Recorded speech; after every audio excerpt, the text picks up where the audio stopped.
Do you ever find yourself feeling like the things that you used to love now feel like work? Do you ever find yourself looking at the stuff that used to fuel you and you were excited and passionate about, and you look at those things now as tasks or chores or things you have to or should do, but you don't really want to?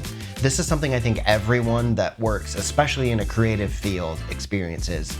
So in this video, I'm gonna share some of my tips, tricks, ideas that I've picked up over my 17 years as a professional in the video production space, and give you some ideas to help you maybe push through this hurdle, break through this creative roadblock, so that you can begin to enjoy your life again and begin to experience some of that creativity and excitement that comes from the work that we do.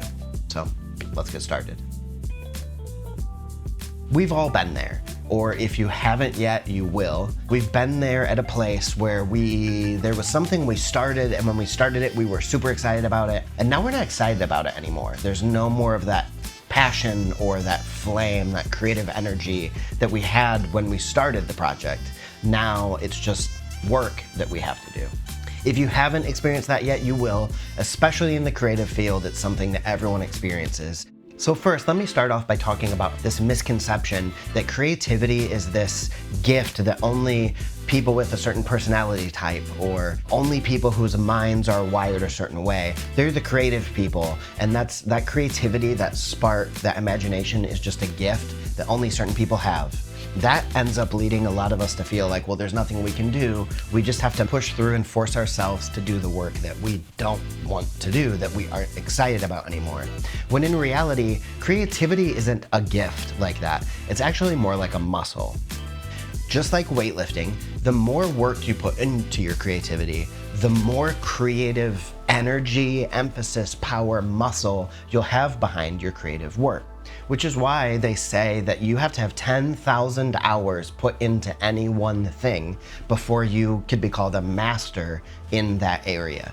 And that's because what makes someone a master is the amount of reps they've done. Like weightlifting, you do reps, you take more photos, you shoot more videos, you make more documentaries, or you do more of what you love, whether that's talking to family or friends, whether that's going hiking, going on vacation. Maybe it is your work. And the more you do them, the better you'll get, the more energy and strength you'll have behind the creative effort you put out. Just like lifting weights, which is really good news, because if you just work at what you're doing and you put time into it and you have a growth mindset, at some point your creative muscles will grow and you will get better at what you do. So that is really good news. But there's a downside here. In our culture, there is a high value placed on productivity, on working hard, on putting in the time and effort. And what is happening here in our culture, the workforce and work culture, but it's seeped into churches, it's seeped into nonprofits, it's seeped into our own business. What has seeped in is this idea of hustle culture, that you have to be working hard. When you're not feeling creative, you have to push through because you have to get the work done, because you have to do all of the stuff. And actually, what is really necessary for building muscle, like in weightlifting, is not just lifting weights, but not lifting weights. So a lot of times you can find yourself in a creative block by not doing enough work, by not building that creative muscle, but also by doing too much creative work and by overusing your muscles. When you are in a creative space and you are producing nonstop over and over again, more and more and more and more, there comes a point in time where you will hurt yourself and you won't be able to be creative anymore. Now, this kind of goes against the popular idea that we need to be producing, we need to be making things, but we have to take breaks. We need to take a Sabbath. We need to take a rest day. We need to take some time away from the stuff we're doing and focus on other things and give our minds, give our creative muscles a break. And so here I want to talk a little bit about some of the things I do to take a break, to get myself out of the creative space I'm in and move into a space that's restful, so that when the time comes that I need to be creative, I have the energy to do it. So my first suggestion is this. If you find yourself creatively stuck, go for a walk. I walk a lot. So I would just go out on a walk or ride a bike and be outside, but just getting out and walking around changed everything for me. So it's good for you to get away and get out of the office. If your office is your home, that's doubly good, because if you're working in the same place that you're living, then there's a conflict there, whether you are aware of it consciously or not. There's a conflict that happens, and your body sometimes doesn't know, are we working, are we not working? And so getting out to go for a walk frees you from the expectation that you need to be doing something because you're in your office. So it's good for you to clear your head, but it's also good for your body. It's exercise. Walking is one of the easiest and best things you can do to improve your health. And I found that for myself. But it's not about the actual activity necessarily. It's not about walking. You have to walk, or you have to run, or you have to bike, or you have to swim, or you have to lift weights. The benefit comes from not the specific task, but the fact that you're getting out of the house, getting away from the office, and getting into a neutral space that's different than what you normally experience. Creativity requires something new. It requires a new perspective. It requires a new way of seeing things, a new way of presenting an idea. And so if you find yourself stuck in the same office day after day after day, eventually nothing's new. There's nowhere to pull new ideas from. There's no creativity out in the ether that you bump into. There's nothing new that you experience for you to see the world in a different way. Creativity requires something different. And if you continue to do the same thing over and over again, you will not find as much inspiration, because we're only inspired by the things that are new, unique, or things we haven't experienced before. Walk around, go explore, find the neighborhoods, find the cool coffee shop. Just go explore and go for a walk. It'll be really good for you, for your body, for your mind, and for your creative muscles. Now, my next suggestion might sound a bit contradictory, but I promise it's actually been really helpful for me, and it's this: you should embrace creative constraints. Choosing to think inside the box instead of outside the box is actually one of the best ways to grow your creative muscle. And it's one of the best ways to get yourself out of a rut where you feel like you're not coming up with anything new. And here's why. Thinking inside the box requires less of everything. It requires less money, it requires less gear, it requires less people, it requires less time. Thinking inside constraints allows you to not worry about all the things you can't do, but focus your attention on the things you can do. And that is freeing. My senior year of college, I went to Vancouver, British Columbia, Canada to work at the Olympics, and I was an audio assistant. I was up in Whistler, Canada, up on the mountain for alpine skiing was the event and the venue I was working at. And I was an audio assistant helping with microphones and mic cables, and a couple days into my time at the Olympics, everything was getting set up. People were getting ready for the Olympics to start and for the international broadcast of the Olympics to start. And we ran out of microphone stands. Now, you might think that a production like the Olympics, which literally has hundreds of millions of dollars set aside just for broadcasting the Olympics, you would think that they wouldn't have the constraint of not enough microphone stands, but we did. So what did we do? Well, someone went to the store, bought a bunch of broom handles, and we just took broom handles without the broom on the bottom, jammed them into the snow, and gaff taped shotgun microphones to these broom handles. And that is how you heard all the alpine skiing from the Vancouver Olympics. You heard it because of broom handles with microphones duct taped. Gaff tape, not duct tape. Don't use duct tape on your microphones, please. Gaff tape on the microphones. And that's how the whole world heard alpine skiing. Now, why that is important is because in the moment I realized if the Olympics doesn't have enough money and doesn't have everything that they want or need to do their work, I certainly have to be prepared for the rest of my life to not have every tool, every piece of gear that I want or need. I need to learn to find creative solutions to be able to accomplish the things I want to accomplish. That is thinking with limitations and thinking inside the box. So when you find yourself feeling overwhelmed with, I don't know what I want to do, I don't know how I want to do it, how should I go about this? Make some rules, make yourself a box, and work within those creative constraints. I used to love shooting street photography, and then I got really bored with it.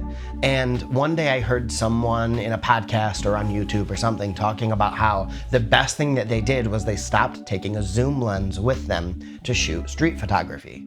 So I was like, I'm gonna try that. So then I started going out to shoot photography with only a prime lens that I could not adjust. And you know what? That creative constraint of only having one lens made photography so much more fun for me again. It was something I was excited about again because I wasn't worried about framing the perfect shot and doing all this zooming in and zooming out. I had what I had and I had to make what I had work. And then I learned to be creative with my limited lens options, with my limited field of view, with the gear I already have. So sometimes the best thing you can do is set some rules, set some boundaries, set some limitations, and work within the box instead of trying to think creatively outside the box. The best, most creative people are not people that always think outside the box, but also find creative solutions inside the box that other people hadn't thought about before. That creative problem solving is a muscle that is built up along with the rest of creativity, that when you feel like you only have a limited amount of options, a true creative person will find the way to use those limitations to work for their creativity, not against it. My third suggestion is your environment. So my office has not looked like this always. And even now, I need to do some stuff to make it a little bit more homey. I'm still working on that. But for a long time, this back here was just boxes, moving boxes. And there was a bed over here at one point. And it didn't really feel like an office. It felt like a room, closet room with a random bed in it that my desk was in. And at some point I kind of realized I felt like Harry Potter a little bit, like I was in the storage closet, working in the storage closet. And one day it hit me like, you know what, you should move the boxes in the closet. So all the boxes are in the closet back here. And then I moved all my equipment, which was in the closet, out here and got some shelving and stuff. Now it feels more like an office. Then I put up all these like sound panels. That makes it start to feel a little bit more like an office. And then I got a spot to put my camera for YouTube. And now things are starting to feel like an actual office. And that might seem like a small change, you know, to like rearrange where stuff was, but having a space around you that fuels your creativity is incredibly important. It makes a huge difference. It's not always a difference we're consciously aware of, but it's something that is there and it will make a difference for you. This is why churches and cathedrals look the way they do. They're designed to direct your attention upward so that when you're in a service and you're worshiping, your focus is upward, it's drawn up towards the heavens. Our spaces, good spaces, are designed with intention, and that intention is to get people, to help people engage with what is important. Your space will determine how you engage with the thing you're hoping to engage with. If your workspace is not set up in a way that helps you engage and focus on your work, guess what? You're gonna have a much harder time engaging and focusing on your work. But if your creative space, if the place that you're doing your creative work is designed and set up in a way that helps you focus on your work, you will find a much easier time being creative. This is why I oftentimes don't work here in this office. There are days where I need to be in this office because if I'm not in this office, I won't get work done. There are also days where if I'm in this office, I will get nothing done. So I go to a coffee shop. There's a coffee shop literally across the parking lot over here, and there's another coffee shop that's down the ways a little bit that I take a train to go to. I also can go to a coffee shop anywhere in Chicago and go work somewhere remote, somewhere different. Sometimes having a new environment and a new space fuels my creativity. Sometimes the hustle and bustle of a coffee shop is good for me because I draw some creative energy from it. And my space and my environment kind of works to fuel my creative endeavors. So, for you, I would say, find out what kind of space works for you and go work in that kind of space when you need to be creative. Sometimes it might need to be a quiet place. Sometimes it might need to be a loud place. Sometimes it might need to be a bright, sunny space. Sometimes, like when I'm doing color correction, it needs to be a darker space.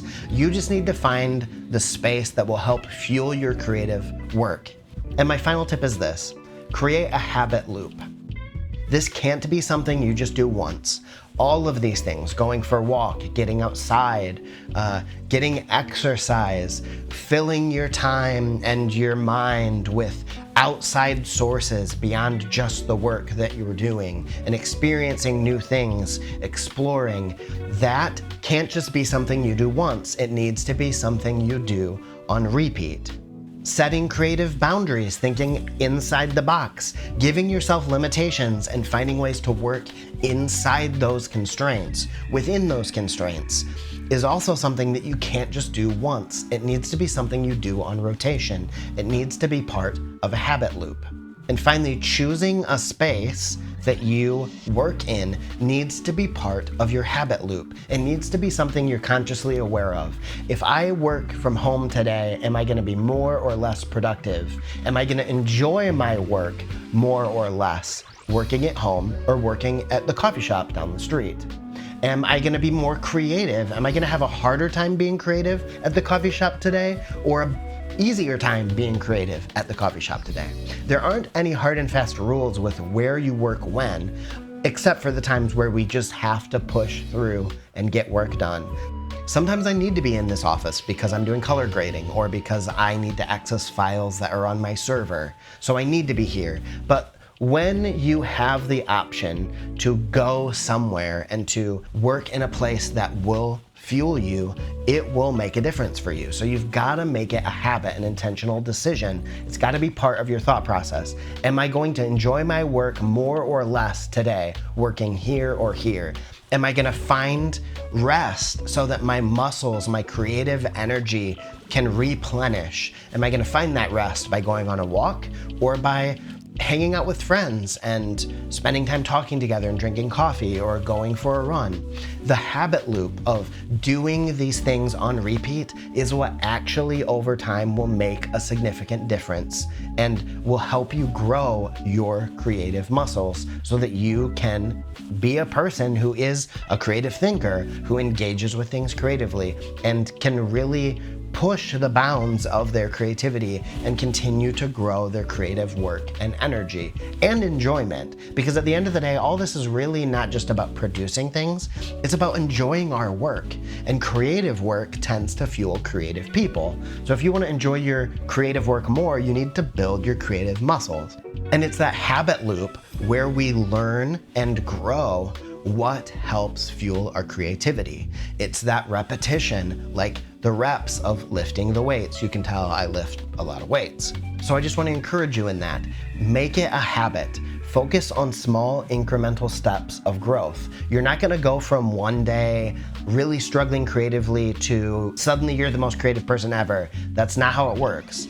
It's going to be small incremental steps, but eventually over the course of days, weeks, months, and years, you will look back and say, whoa, like I have grown and changed a lot. And it'll be because of this habit of getting in the habit of doing these things and making small steps over time. That is how you grow your creative muscle, which is not just to produce more, but ultimately, creative people enjoy doing creative work. And if you can build your creative muscle to help you be more creative, you will likely find more fulfillment and enjoyment in the creative work you're doing and be able to do more of it easier and just enjoy the process of the creative field like video production or photography or music or art. You just need to work on growing your creative muscle and making decisions that fuel your creativity, not push against it. So I'd love to hear from you. What are the things that you do? What are some of the habits you've gotten into to help fuel your creative energy? Do you go for walks? Do you hang out with friends? Do you work from coffee shops? Let me know in the comments below what you do that fuels your creativity and how you work through creative roadblocks. And please comment, like, subscribe, turn on the notification bell so that you get notified when new episodes drop. Share this channel with other video creatives that you know, people that are in video production space, people that work with nonprofits specifically. I would love for this to be a place where I get to engage with people and help us all grow to become better creatives, to enjoy our work more and to make an impact and do work that matters to us and enjoy ourselves while we do it. Thanks for watching.